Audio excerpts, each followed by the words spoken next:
राधे राधे। श्री हरिदास श्री कुंज बिहारी।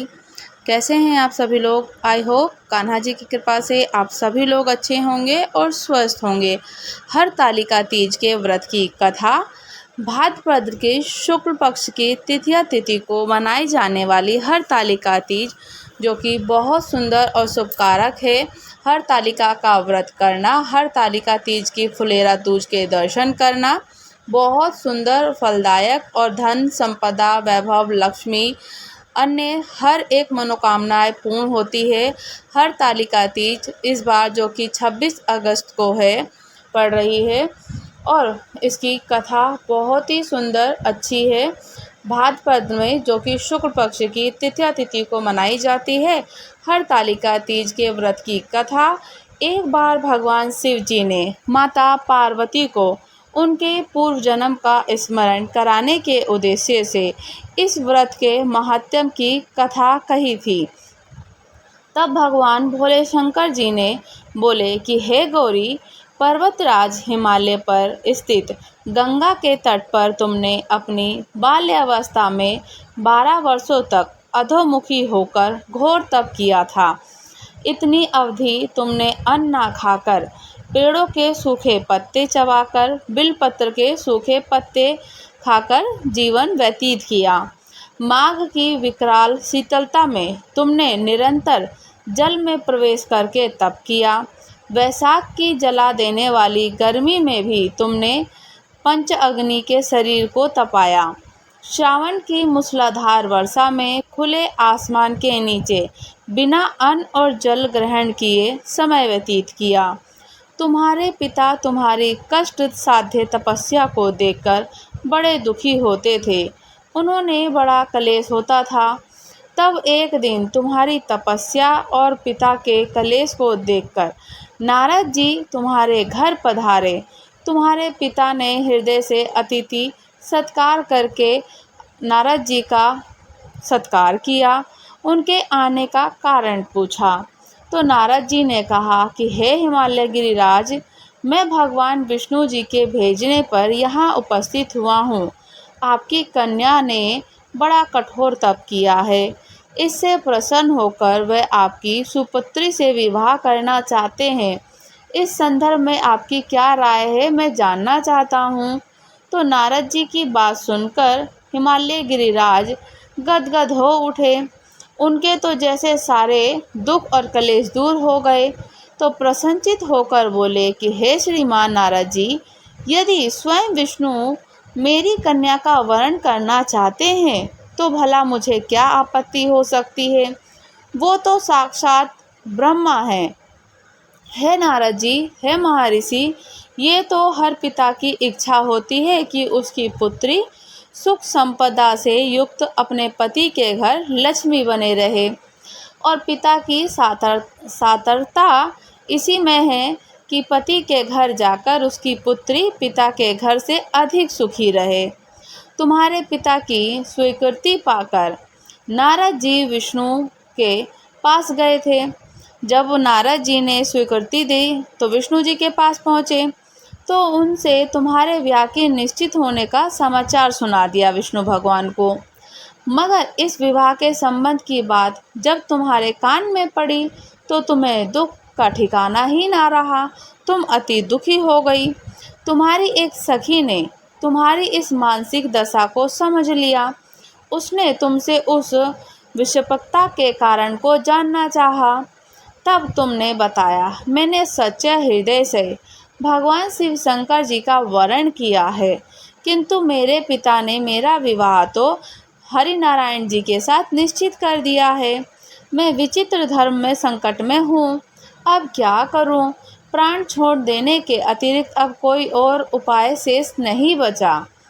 तुम्हारी सखी बड़ी ही समझदार और सूझबूझ वाली थी।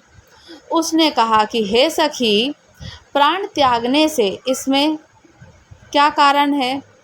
संकट के मौके पर धैर्य से काम लेना चाहिए।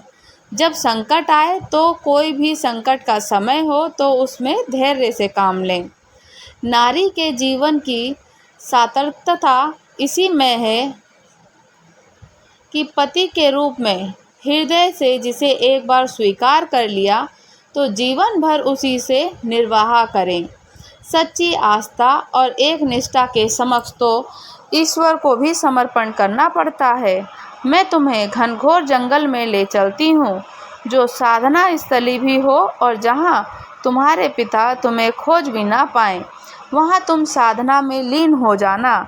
और मुझे विश्वास है कि ईश्वर अवश्य ही तुम्हारी सहायता करेंगे।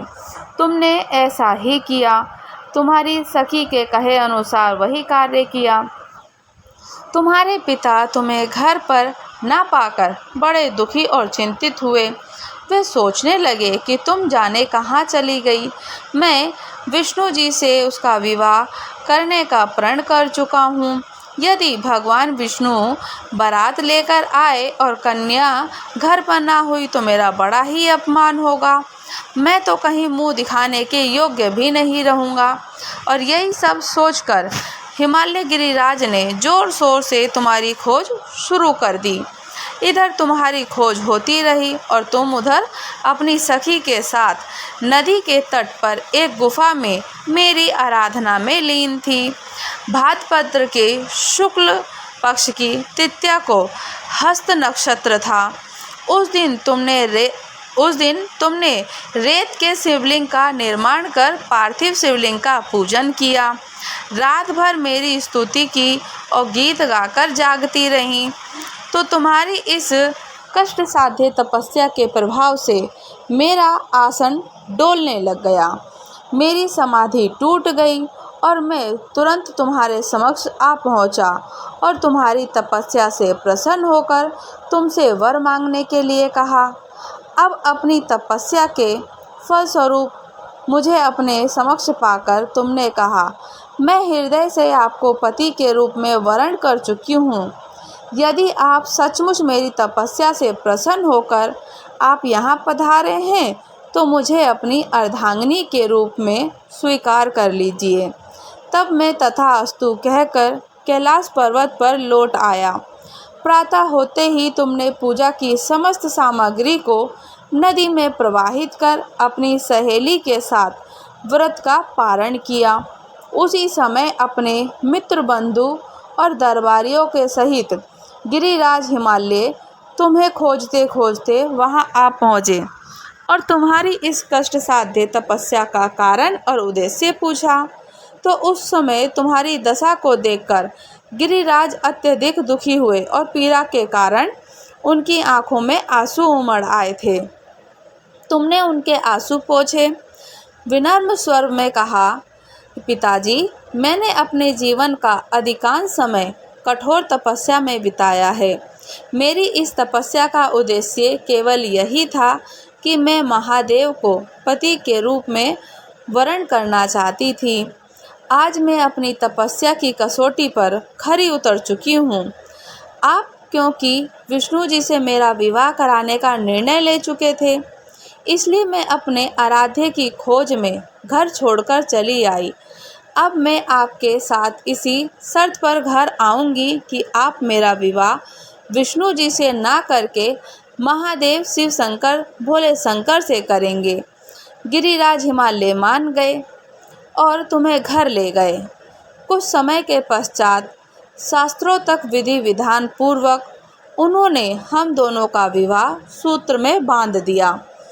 हे पार्वती, भादों की शुक्ल पक्ष की तृतीया को तुमने मेरी आराधना करके जो व्रत किया था, उसी के फलस्वरूप मेरा तुमसे विवाह हो सका। इसका महत्म ये है कि मैं इस व्रत को करने वाली कुमारियों को मनोवांछित फल देता हूँ।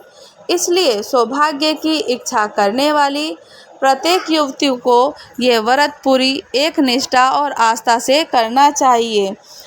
हरतालिका तीज की कथा जो श्रवण करता है या सुनाता है और जो व्रत करता है, उसको मनोवांछित फल की मनोकामना पूर्ण होती है। हरतालिका तीज के व्रत की कथा को श्रवण करने मात्र से ही सारे मन की मनोकामनाएं पूर्ण होती हैं। राधे राधे। श्री हरिदास श्री कुंज बिहारी। अगर आप लोग हमारे चैनल पर नए हैं तो चैनल को लाइक शेयर सब्सक्राइब करना बिल्कुल भी ना भूलें और मुझे आप लोग कमेंट्स करके ज़रूर बताइएगा कि आपको कथा और चर्चा कैसी लगी। राधे राधे।